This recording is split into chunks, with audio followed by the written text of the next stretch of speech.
दान में महत्व है त्याग का, वस्तु के मूल्य या संख्या का नहीं। ऐसे त्याग बुद्धि से जो सुपात्र को यानी जिस वस्तु का जिसके पास अभाव है उसे वह वस्तु देना और उसमें किस प्रकार की कामना न रखना उत्तम दान है। निष्काम भाव से किसी भूखे को भोजन और किसी प्यासे को जल देना सात्विक दान है।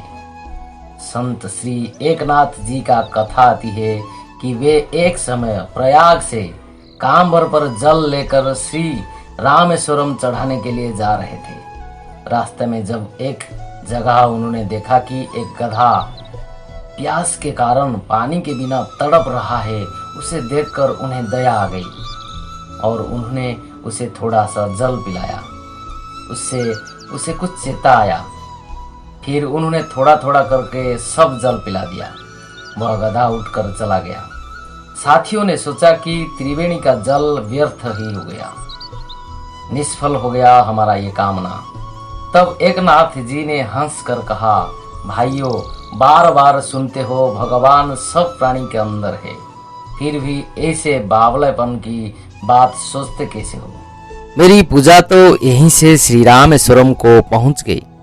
श्री शंकर जी ने मेरे जल को स्वीकार कर लिया। एक महाजन की कहानी है कि वह सदैव यज्ञ आदि कर्मों में लगा रहता था। उसने बहुत दान किया, इतना दान किया कि उसके पास खाने को भी कुछ ना रह गया। तब उसकी स्त्री ने कहा, पास की गांव में एक सेठ रहते हैं, वे पुण्य की मोल को खरीदते हैं, अतः आप उनके पास जाकर और अपना कुछ जो पुण्य है बेचकर द्रव्य ले आइए, जिससे अपना कुछ काम चले। इच्छा ना रहते हुए भी स्त्री के बार बार कहने पर वह जाने को तैयार हो गया। उसके स्त्री ने उसके खाने के लिए 4 रोटियां बनाकर साथ दे दी। वह चल दिया और उस नगर के कुछ समीप पहुंचा जिसमें वे सेठ रहते थे। वहां एक तालाब था। वहीं शौच स्नान आदि कर्मों से निवृत्त होकर वह रोटी खाने के लिए बैठा कि इतने में एक कुतिया आई। वह उनमें ब्याई थी, उसके बच्चे और वह सभी 3 दिनों से भूखे थे। भारी वर्षा हो जाने के कारण वह बच्चे को छोड़कर शहर में नहीं जा सकी। कुतिया को भूख की देखकर उसने उस कुतिया को एक रोटी दी। उसने उस रोटी को खा लिया, फिर दूसरी उस कुतिया को दे दी, दूसरी भी खा लिया। उस प्रकार उसने एक एक करके 4 रोटी कुतिया को दे दी। कुतिया रोटी खाकर तृप्त हो गई। फिर वह वहां से भूखा ही उठकर चल दिया तथा उस सेठ के पास पहुंचा। सेठ के पास जाकर उसने अपना पुण्य बेचने की बात कही। सेठ ने कहा, आप दोपहर के बाद आइए। उस सेठ की पत्नी प्रतिव्रता थी। उसने स्त्री से पूछा, एक महाजन आया है और वो अपना पुण्य बेचना चाहता है, अतः तुम बताओ कि उसके पुण्य में से कौन सा पुण्य सबसे बढ़कर लेने योग्य है। स्त्री ने कहा, आज जो उसने तालाब पर बैठकर एक भूखी कुतिया को 4 रोटियां दे है, उस पुण्य को खरीदना चाहिए, क्योंकि उसके जीवन में उससे बढ़कर कोई पुण्य नहीं है। सेठ ठीक है, ऐसा कहकर बाहर चले आए। नियत समय पर महाजन सेठ के पास आया और बोला, आप मेरे पुण्य में से कौन सा पुण्य खरीदेंगे। सेठ ने कहा, आपने आज जो यज्ञ किया है, हम उस यज्ञ को पुण्य के रूप में तोलना चाहते हैं। महाजन बोला, मैंने तो आज कोई यज्ञ नहीं किया, मेरे पास पैसा तो नहीं है, मैं यज्ञ कहाँ से और कैसे करता। ईश्वर सेठ ने कहा, आपने जो आज तालाब पर बैठकर भूखी कुतिया को 4 रोटियां दी है, मैं उस पुण्य को लेना चाहता हूँ। महाजन ने पूछा, उस समय तो वहां कोई नहीं था, आपको इस बात का पता कैसे चला। सेठ ने कहा, मेरा स्त्री प्रतिव्रता है, उसने ये बात मुझे बताई। तब महाजन ने कहा, बहुत अच्छा, ले लीजिए, तुरंत मूल्य करा दे।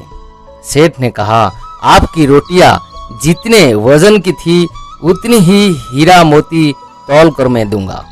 महाजन ने स्वीकार किया और उसकी सम्मति के अनुसार सेठ ने अंदाज से उतने ही वजन का 4 रोटियां बनाकर तराजू के एक पलड़ में रखी और दूसरे पलड़ में हीरे मोती आदि रख दिए, किंतु बहुत से रत्नों के रखने पर भी वह रोटी वाला पलड़ा नहीं उठा। इस पर सेठ ने कहा, और रत्न की थैली ले आओ। जब उस महाजन ने अपने इस पुण्य का इस प्रकार का प्रभाव देखा तो उसने कहा कि सेठ जी, मैं अभी इस पुण्य को नहीं बेचूंगा। सेठ बोला, जैसे आपकी इच्छा।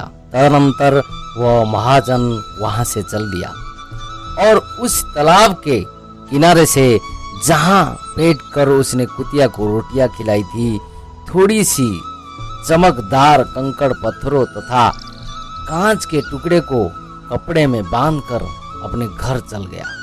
घर आकर उसने वह पोटली अपनी स्त्री को दे दी और कहा, उसको भोजन करने के बाद खोलेंगे। ऐसा कहकर वह बाहर चला गया। स्त्री के मन में उसे देखने की इच्छा हुई।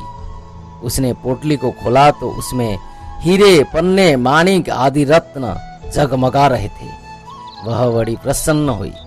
थोड़ी देर बाद जब वह महाजन घर आया तो स्त्री ने पूछा, इतने हीरे पन्ने कहाँ से ले आए? महाजन बोला, क्यों मजाक करती हो? स्त्री ने कहा, मजाक नहीं करती, मैंने स्वयं खोल कर देखा है। इसमें तो ढेर के ढेर बेशकीमती हीरो पन्ने भरे हैं। महाजन बोला, लाकर दिखाओ। उसने पोटली लाकर खोलकर सामने रख दी। वह उन्हें देखकर चकित हो गया। उसने उसको अपने उस पुण्य का प्रभाव समझा। फिर उसने अपनी यात्रा का पूरा वृतांत अपनी पत्नी को कह सुनाई। कहने का अभिप्राय यह कि ऐसे अभावग्रस्त आतुर प्राणी को दिए गए दान का अनंत गुना फल हो जाता है। भगवान की दया के प्रभाव से कंकड़ पत्थर भी हीरे बन जाते हैं। इस प्रकार दिन दुखी, आतुर और अनाथ को दिए गए दान उत्तम है। किसी के संकट के समय दिया हुआ दान बहुत ही लाभकारी होता है। भूकंप, बाढ़ या अकाल आदि के समय आपदग्रस्त प्राणी को एक मुट्ठी चना देने भी बहुत उत्तम होता है। जो विधि पूर्वक सोना गहना तुला दान, उससे इतना लाभ नहीं जितना आपातकाल में दिए गए थोड़ी सी दान का होता है। अतः हरेक मनुष्य को आपदग्रस्त, अनाथ, लूले, लंगड़े, दुखी, विधवा आदि के सेवा करना चाहिए। कुपात्र को दान देना तामसी है। मान बढ़ाई, प्रतिष्ठा के लिए दिया हुआ दान राजसी है, क्योंकि मान बढ़ाई प्रतिष्ठा भी पतन करने वाली ही है। आज तो यह मान बढ़ाई हमें मीठी लगती है, पर उसका निश्चित परिणाम पतन ही है। अतः मान बढ़ाई का इच्छा का त्याग कर देना चाहिए, बल्कि यदि किसी प्रकार की निंदा हो तो वह अच्छी समझी जाती है। मगर आपको ऐसी कहानी पसंद आती है और आप सुनना चाहते हैं तो हमारा चैनल को सब्सक्राइब करें, और मगर अच्छी लगी तो लाइक करें, अगर बहुत अच्छा लगा तो आपकी दोस्तों यारों से शेयर करें। थैंक यू, धन्यवाद, नमस्कार।